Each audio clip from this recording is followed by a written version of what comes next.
नमस्ते सभी बच्चों को। तो बच्चों आज हम यहाँ पे करने वाले हैं आपकी जो बुक है क्लास 10th की जो हिंदी की बुक है क्षितिज, ठीक है। वहाँ पे हम चैप्टर करने वाले थर्ड आत्मकथा, ठीक है। उसके कुछ क्वेश्चन आंसर है जो आज हम यहाँ पे करेंगे। तो देख सकते हैं यहाँ पे पहला क्वेश्चन क्या लिखा है। पहला क्वेश्चन यहाँ पे लिखा है, कवि आत्मकथा लिखने से क्यों बचना चाहता था। जो कवि है वो आत्मकथा नहीं लिखना चाहता था, उससे बचना चाहता था। क्यों?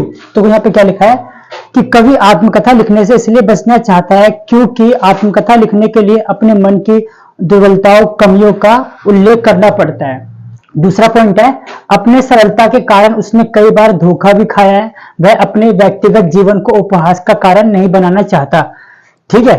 तीसरा पॉइंट है, जीवन में बहुत सारी पीड़ादायक घटनाएं भी हुई है, उन्हें याद करने से घाव फिर से हरे हो जाएंगे, ठीक है। और चौथा पॉइंट क्या है, कवि अपने व्यक्तिगत अनुभवों को दुनिया के समक्ष व्यक्त नहीं करना चाहता था, इसीलिए कवि जो है आत्मकथा लिखने से बचना चाहता था, ठीक है।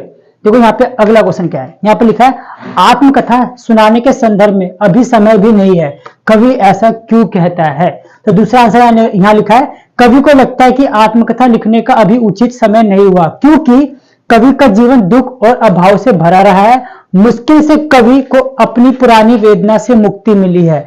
आत्मकथा लिखकर कवि अपने मन में दबे हुए कष्टों को याद करके दुखी नहीं होना चाहता, ठीक है। और दूसरा पॉइंट यहाँ क्या लिखा है, कवि को ऐसा लगता है कि अभी ऐसी कोई उपलब्धि नहीं मिली जिसे वह लोगों के सामने प्रेरणा स्वरूप रख सके। थर्ड क्वेश्चन यहाँ पे क्या है, यहाँ पे लिखा स्मृति को पाथेय बनाने से कवि का क्या आशय है। तो देखो आंसर क्या है, पाथेय अर्थात रास्ते का भोजन या सहारा। पाथेय यात्रा में यात्री को सहारा देता है। स्मृति को पाथेय बनाने से कवि का आशय स्मृति के सहारे जीवन जीने से है।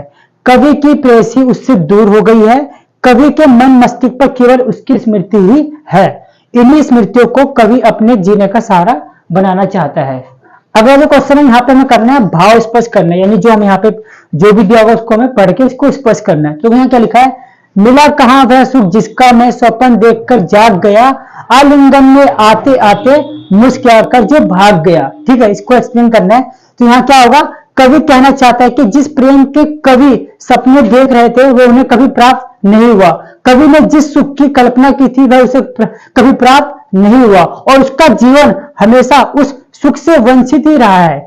इस दुनिया में सुख छलावा मात्र है, हम जिसे सुख समझते हैं वह अधिक समय तक नहीं रहता, स्वप्न की तरह जल्दी समाप्त हो जाता है। बढ़ते हैं यहाँ पे नेक्स्ट। तो नेक्स्ट क्वेश्चन यहाँ पे क्या लिखा है, जिसके अरुण कपोलों की मतवाले सुंदर छाया में अनुरागिनी ऊषा लेती थी निज सुहाग मधुमाया में। इसको देखो क्या लिखा है यहाँ पे कैसे एक्सप्लेन कर रहे हैं। यहाँ पे लिखा है, कवि अपने प्रेयसी के सौंदर्य का वर्णन करते हुए कहता है कि प्रेममयी भोर वेला भी अपनी मधुर लालिमा उसके गालों से लिया करती थी। कवि की प्रेमिका का मुख सौंदर्य उषाकालीन लालिमा से भी बढ़कर था। नेक्स्ट यहाँ पर है, उज्जवल गाथा कैसे गाऊं मधुर चांदनी रातों की कथन के माध्यम से कवि क्या कहना चाहता है। देखो दोबारा पढ़ते हैं। यहाँ पे लिखा है, उज्जवल गाथा कैसे गाऊं मधुर चांदनी रातों की, इसके कथन के माध्यम से कवि क्या कहना चाहता है। चलो इसका उत्तर क्या है, कवि यह कहना चाहता है कि अपनी प्रेयसी के साथ चांदनी रातों में बिताए गए वे सुखदायक क्षण किसी उज्जवल गाथा की तरह ही पवित्र है, जो कवि के लिए अपने अंधकारमय जीवन में आगे बढ़ने का एकमात्र सहारा बनकर रह गया। ऐसी स्मृतियों को वह सबके सामने प्रस्तुत कर अपनी हंसी नहीं उड़ाना चाहता था, ठीक है, नहीं उड़ाना चाहता है। अतः वह अपने जीवन की मधुर स्मृतियों को किसी से बांटना नहीं चाहता, बल्कि अपने तक ही सीमित रखना चाहता है। नेक्स्ट यहाँ पे देखो क्या है, आत्मकथ्य कविता की काव्य भाषा की विशेषताएं उदाहरण सहित यहाँ पे हमें लिखना है, ठीक है। तो देखो यहाँ पे क्या आंसर है, जयशंकर प्रसाद द्वारा रचित कविता आत्मकथ्य की विशेषताएं निम्नलिखित है। प्रस्तुत कविता में कवि ने खड़ी बोली हिंदी भाषा का प्रयोग किया है। यह लोग करते ही करते हैं अपना व्यंग मलिन उपहास है। अपने मनोभाव को व्यक्त कर उसमें सजीवता लाने के लिए कवि ने ललित सुंदर एवं नवीन बिंबों का प्रयोग किया है। कविता में बिंबों का प्रयोग किया है, जैसे जिसके अरुण कपोलों की मतवाली सुंदर छाया में अनुरागिनी ऊषा लेती थी निज सुहाग मधुमाया में। प्रस्तुत कविता में कवि ने नवीन शब्दों का प्रयोग किया है। यह विडंबना अरि सरलते तेरी हंसी उड़ाऊ में भूले अपनी यह प्रवचना औरों को दिखलाऊं मैं। ठीक है, नेक्स्ट बढ़ते हैं यहाँ पे आगे। देखो यहाँ पे क्या लिखा है, यहाँ विडंबना, प्रवचन जैसे नवीन शब्दों का प्रयोग किया गया है, जिससे काव्य में क्या ये सुंदरता आई है। मानवीकरण शैली का छायावाद की प्रमुख विशेषता, मानवीकरण मानवेतर पर धातुओं का मानव की तरह सजीव बनाकर प्रस्तुत किया गया है। जैसे यहाँ पे लिखा है, थकी सोई है मेरी मौन व्यथा, अभी सरलता तेरी हंसी उड़ाव में। अलंकारों के प्रयोग से काव्य में सौंदर्य बढ़ गया है। खिल खिलाकर आते आते में पुनः रुक्ति अलंकार का प्रयोग किया गया है। अरुण में कपोलों में रूपक अलंकार है। देखो यहाँ अरुण कपोलों में कौन सा अलंकार है, रूपक अलंकार है। मैरी मौन अनुरागी उषा में अनुप्रास अलंकार है। ठीक है, जैसे मामा यहाँ रिपीट हो रहा है तो अनुप्रास अलंकार यहाँ पे है। ठीक है, कवि ने जो सुख का स्वप्न देखा था उसे कविता में किस रूप में अभिव्यक्त किया है।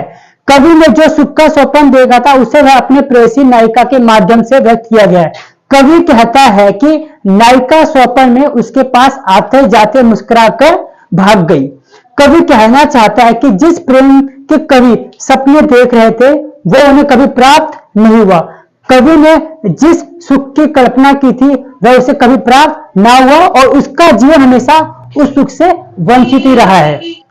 इस दुनिया में सुख छलावा मात्र है, हम जिसे सुख समझते हैं वह अधिक समय तक नहीं रहता, स्वप्न की तरह जल्द ही क्या हो जाता है, समाप्त हो जाता है। देखो यहाँ पे अगला क्या है, रचना और अभिव्यक्ति के आधार पर मैं यहाँ पे आंसर लिखने, यहाँ पे इसके उत्तर बताने।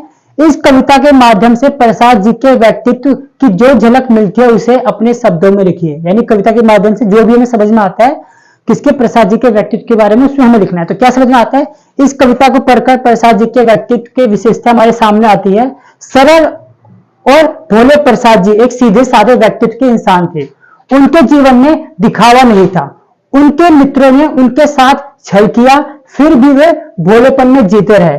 गंभीर और मर्यादित वे अपने जीवन के सुख दुख को लोगों पर व्यक्त नहीं करना चाहते थे। अपनी दुर्बलताओं को अपने तक ही सीमित रखना चाहते थे। अपनी दुर्बलताओं को समाज में प्रस्तुत कर वे स्वयं को हंसी का पात्र बनाना नहीं चाहते थे। विनयशील प्रसाद जी का स्वयं को दुर्बलताओं से भरा सरल दुर्बल इंसान कहना उनकी विनम्रता प्रकट करता है। तो आपके जितने भी इंपॉर्टेंट क्वेश्चन थे सारे हमने करा दिए इस चैप्टर के। तो आई होप बच्चों आपको सारे क्वेश्चन इजीली समझ में आ गए होंगे। अगर आप चाहते हो किसी और चैप्टर के ऊपर तो जल्द से कमेंट कर दो, नेक्स्ट वीडियो हम उसी चैप्टर पर लेकर आएंगे। जय हिंद, जय भारत।